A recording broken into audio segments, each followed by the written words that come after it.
Victim mind settle இருக்கவங்களுக்கு தான் நான் வந்து நிறைய குவாலிட்டிஸ் எழுதி வச்சுருக்கேன். அட்ரஸ் பண்ணணும் அப்படின்னு தான் பண்ணுறேன். ஏன்னா வந்துட்டு சில பாயிண்ட்ஸை மிஸ் பண்ணிட்டோம்னு வச்சுக்கோங்களேன், அந்த பீப்புள் எல்லாம் வந்து பரவாயில்லப்பா நான் நல்லா தான் இருக்கேன் அப்படின்னு நினச்சிப்பாங்க. ஸோ இப்போ வந்து நம்ம வந்து தாக்குறவங்க யார் வந்து அடி வாங்குறவங்க ஒரு சைடு இருப்பாங்க, அடி கொடுக்குறவங்க ஒரு சைடு இருப்பாங்க.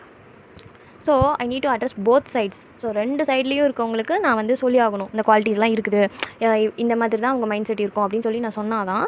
ஏன்னா இதில் இருக்க நான் இப்போ சொல்கிற எல்லா குவாலிட்டிஸும் ஒரு பர்சன் கிட்ட இருக்கணும்னு கிடையாது. சிலது பொருந்தும், நிறைய விஷயம் பொருந்தாது. நீங்கள் அதெல்லாம் எடுத்துக்காதீங்க. அதே மாதிரி நிறைய பேர் வந்து ட்ரிகர் ஆகி நீங்கள் இப்படி சொல்கிறதெல்லாம் வந்து எனக்கு மனசையே கஷ்டப்படுத்துது, ஏற்கனவே வந்து நாங்கள் கஷ்டத்தில் இருக்கோம், இதில் பின் பாயிண்ட் பண்ணி சொல்கிறீங்களா, அவங்கவுங்க எவ்வளோ கோத்ரூ பண்ணிட்டு இருக்காங்கன்னு தெரியுமா, நீங்கள் பாட்டுக்கு வந்து அசால்ட்டாக சொல்கிறீங்க அப்படின்னு நிறைய பேர் வந்து திட்டுறீங்க. அப்புறம் சொல்கிறீங்க. எனக்கு எப்படி இருக்குன்னா, நானும் அந்த அந்த இடத்துல இருந்துட்டு தான் எனக்கு இப்போ வந்திருக்கேன். இப்போ நான் ரொம்ப ஹாப்பியாக இருக்கேன். அந்த விக்டிம் மைண்ட் செட்லேருந்து நான் வெளியில் வந்ததுக்கப்புறம் எனக்கான கிஃப்ட், எனக்கு எவ்வளோ ஒரு பிளஸ்டு லைஃப் இருக்குதுன்னு சொல்லிட்டு நான் அப்போ தான் பார்த்தேன். உலகம் எவ்வளோ அழகாக இருக்குது, நான் வந்து எனக்கு எவ்வளோ இன்சைடு எனக்கு எவ்வளோ கிஃப்ட் இருக்குது.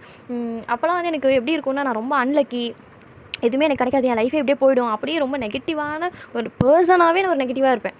அப்படியே ஃபேஸ்லேயே டல்னஸ்ஸாக இருக்கும்.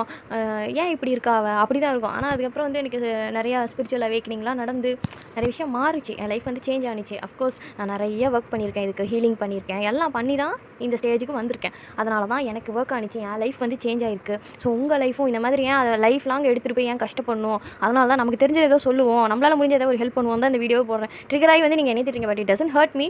நான் வந்து சொல்லுவேன், பின்னாடி நான் அதுக்கப்புறம் போஸ்ட் பண்ணுவேங்க, இது எப்படி ஹீல் பண்ணுறது, இந்த மைண்ட் செட்டில் இருக்கவங்கள எப்படி வந்து மாற்றிக்கலாம், அதுக்கான சொல்யூஷனும் நான் கொடுத்து வீடியோ போடுறேன். அதுக்குள்ளே வந்து நான் பாட்டாக தான் போட்டுட்ருக்கேன். யூடியூப்பில் வேணால் ஃபுல் வீடியோ போட்டுடுறேன், நீங்கள் அதில் போய் பார்த்துக்கோங்க. கண்டினியூட்டி மிஸ் ஆகாமல் இருக்கிறதுக்கு சொல்கிறேன். யாரோ ஒரு வீடியோ பார்த்துட்டு வந்து என்னை வந்து அப்படி கமெண்ட்டில் திட்டுறது, அப்புறம் இது இன்பாக்ஸில் வந்து திட்டுறது, இதெல்லாம் பண்ணுறீங்க.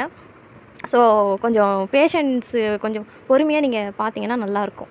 பேசிக்காக வந்து நம்மக்கிட்ட இருக்க குற்றத்தை நம்ம வந்து சொன்னோம், யாராவது நம்மளை பின் பாயிண்ட் பண்ணி இது நீ தான் அப்படின்னு சொல்லி நம்மகிட்ட சொன்னால் நம்மளுக்கு கோவம் தான் வரும். அஃப்கோர்ஸ் நம்ம அந்த ஸ்டேட்டில் இருக்கும்போது இன்னும் ரைஸ் ஆகும்.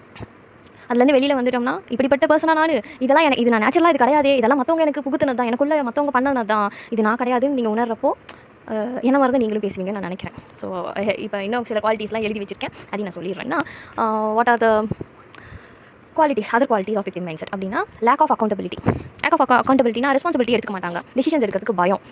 எல்லா டிசிஷனும் மற்றவங்க தான் எடுக்கணும், அது எடுத்தாலும் ப்ளேம் பண்ணுவாங்க, நீ எடுத்தனால அப்படி ஆயிடுச்சு. ஏன்னா இவங்க எடுக்காமல் மற்றவங்க கிட்ட அந்த தூக்கி கொடுத்துருன்னு வச்சுக்கோங்க, நீ டிசிஷன் எடு, நீ பண்ணி சொல்லி கொடுத்துட்டோம்னா ஈஸியாக அவங்களை ப்ளேம் பண்ணலாம். அதுக்காகவே இவங்க ஸ்டெப்பே எடுக்க மாட்டாங்க, கடைசி வரைக்கும் யாரோட ஒரு ஷூஸ்லேயே இருந்துட்டு போயிடுறது. ஸோ ரெஸ்பான்சிபிலிட்டி எடுக்க மாட்டாங்க, ஆக்ஷன் எடுக்க மாட்டாங்க, டிசிஷனும் எடுக்க மாட்டாங்க, ஏன்னா பயம். ரெண்டாவது, யாராவது நம்மளை குத்தம் சொல்கிறதுக்கு முன்னாடி நம்ம முந்திக்கிட்டு அவங்கள சொல்லிடலாம்ல, அவங்க பண்ணதான் இந்த தப்பு அப்படின்னு சொல்லி பழைய ஈஸியாக தூக்கி இன்னொருத்தர் மேலே போடலாம். அந்த மாதிரி இது இருக்கும். சில பேருக்கு அந்த தைரியமே இருக்காது, கரேஜே இருக்காது. தப்பான டிசிஷன் எடுத்துகிட்டு, ஆமாம் அந்த ரெஸ்பான்சிபிலிட்டி நான் எடுத்துக்கிட்டேன்ல, அதையும் நான் அக்செப்ட் பண்ணிக்கிறேன், இதையும் ரெஸ்பான்சிபிலிட்டி என்னது அப்படின்றப்போ அதில் ரைட்டோ தப்போ அதை நான் ஃபேஸ் பண்ணுறேன், அந்த கான்சிக்வன்ஸ்